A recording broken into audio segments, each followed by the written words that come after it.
অথচ 1 বছর পর আপনি একজন হত্যাকারী বিচার করতে পারলেন না। আপনার কিতাব বিপ্লবী সরকার, কিতাব রক্তের সরকার, আপনারা একটা দূরগতি এবং আলাস সরকার। আজকে জুলাইয়ের 1 বছর শেষ হয়ে গেল, আমরা কতটুকু পেয়েছি?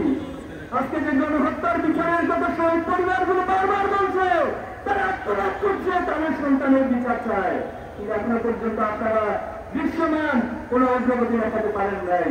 1 বছর পর যে হত্যাকাণ্ডগুলো আমরা চাক্ষুষ প্রমাণ রয়েছি, যে রক্তের দাগগুলো এখনো দগদগে আমাদের চোখের সামনে আসছে, এখনো প্রত্যেক ভিডিওগুলোতে আমরা দেখছি কারা শুট করছে, কারা হত্যা করছে, কারা গুলি করছে।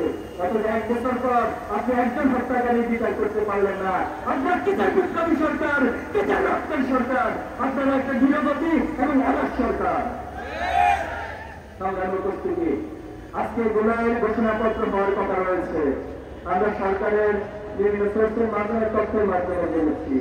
আমরা এবার তো আহ্বান জানাবো, এই ঘোষণাপত্রে শহীদ গাজীদের বাংলাদেশের ইতিহাসের সঠিক ব্যাখ্যা সহ বাংলাদেশের প্রত্যেকটি নাগরিকের অধিকার নিশ্চিতের জন্য আগামী দিনে যদি ফ্যাসিস্ট হতে চায়, সেই ফ্যাসিস্ট হওয়ার পথ রুদ্ধ করার জন্য একটি সমৃদ্ধ ঘোষণাপত্র পেশ করবেন।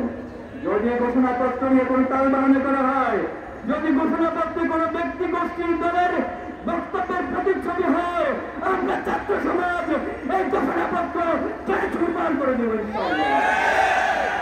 এই ঘোষণাপত্র প্রত্যেক শহীদ গাজীদেরকে স্বীকৃতি দিতে হবে, এই আন্দোলনকে স্বীকৃতি দিতে হবে।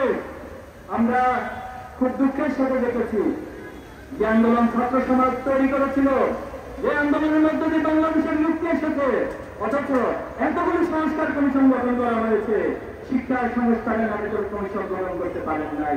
এর চেয়ে লজ্জা, এর চেয়ে দুঃখজনক এই সরকারের জন্য আর কিছু হতে পারে না। আজকে আমাদের ছাত্র ভাইরা সে মানসিক ক্রমের মধ্যে দিয়ে এখানে যাচ্ছে।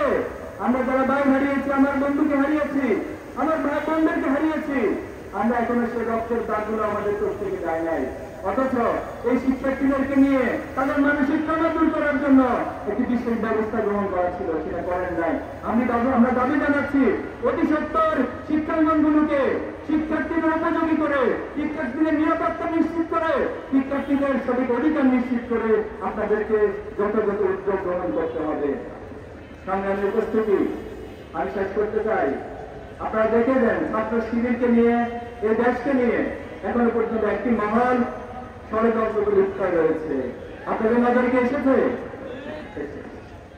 অতীতে ছাত্র শিবিরকে নিয়ে অনেক ষড়যন্ত্র করা হয়েছে, আমাদের বিরুদ্ধে অনেক প্রপাগান্ডা, মিথ্যাচার করা হয়েছে। কিন্তু যারা আমাদেরকে মিথ্যাচার করেছে, প্রপাগান্ডা চালিয়েছে, আমাদের বিরুদ্ধে অবস্থান নিয়েছে, আমাদেরকে বিভিন্ন তালিম দিয়ে হত্যার উপযোগী করে